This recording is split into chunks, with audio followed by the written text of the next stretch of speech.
Welcome back to the AgriCoach Wealth and Wisdom Podcast, the show for families on the land who want more than just financial success. They want to grow and protect their wealth, keep the family strong, and pass both on to the next generation.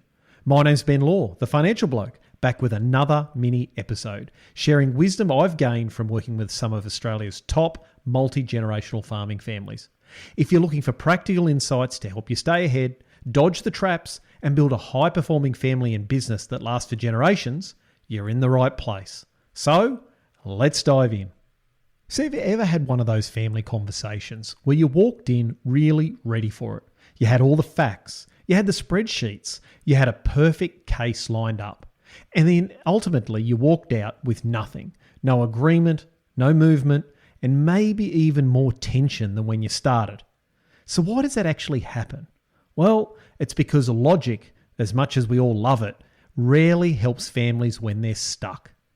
I hate to say this, but we forget that more often than not, logic is overridden by emotions and feelings. Now, in non-farming businesses, big decisions are more likely to be made solely with a calculator. But in farming families, they're more often made with the heart. Succession, roles, investments, responsibilities, whether to scale up with more debt, whether to scale down, changing management strategies or structures, but ultimately just doing things differently. You see, these aren't just numbers on a page. They're often tied to decades of sacrifice, pride, and even identity. So when you walk into the room thinking your airtight reasoning and logic is going to win the day, it's like trying to put out a fire with petrol. The more facts you throw at it, the hotter it gets. Now, I saw this play out in my own family when I was a kid. My dad was in discussions with his family about buying another property. He kept going back to logic, showing how he thought the deal stacked up, how he thought it made perfect business sense, how he thought we would absolutely be stuffed if we didn't scale. But it failed over and over again. The mistake? He was trying to make a logical case when the decisions from some stakeholders were being made for illogical reasons.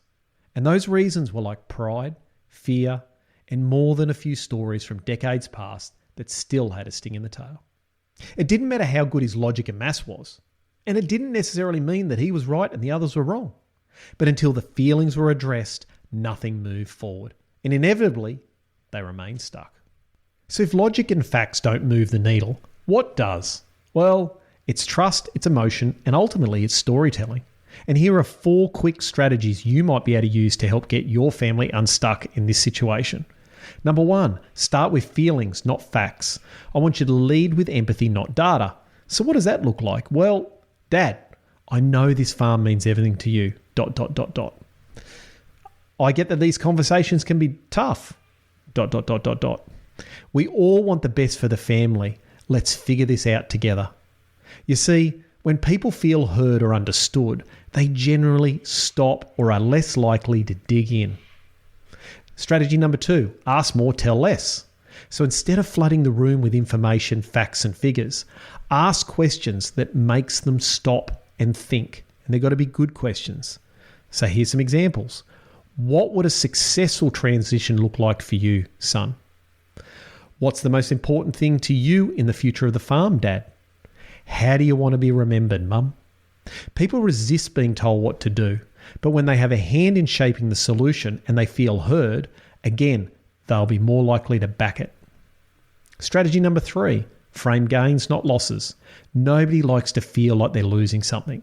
So instead of, we need to sell the land, try, this frees up capital to expand where it really counts.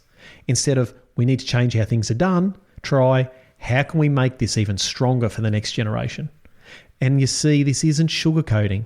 It's just creating alignment instead of a sense of resistance. Strategy number 4, make it about us, not me. Now, the quickest way to start a fight is to make it seem like your plan and it's your way. This isn't just about one of us, it's about all of us. How do we make sure everyone wins here? What's the best path forward for the whole family? You see, when the bigger picture's front and center, you'd be surprised how people just seem to lean in. So here's the bottom line. If you want to build alignment, trust, and family harmony, you've got to stop trying to win with facts, and you've got to start trying to use feelings, because being right might win minds, but it's feelings that win hearts. And in family business, hearts are what keeps everyone rowing in the right direction. Now, if this episode hit home, make sure you share it with another farming family who needs to hear it, and it's also a great thank you to us. And if you want to know more about what we do at AgriCoach, including our High Performing Families Accelerator program, head on over to agricoach.com.au. Until next time, I'm Ben Law, the Financial Bloke, and remember, it's more important who you are than what you have. I'll see you next time.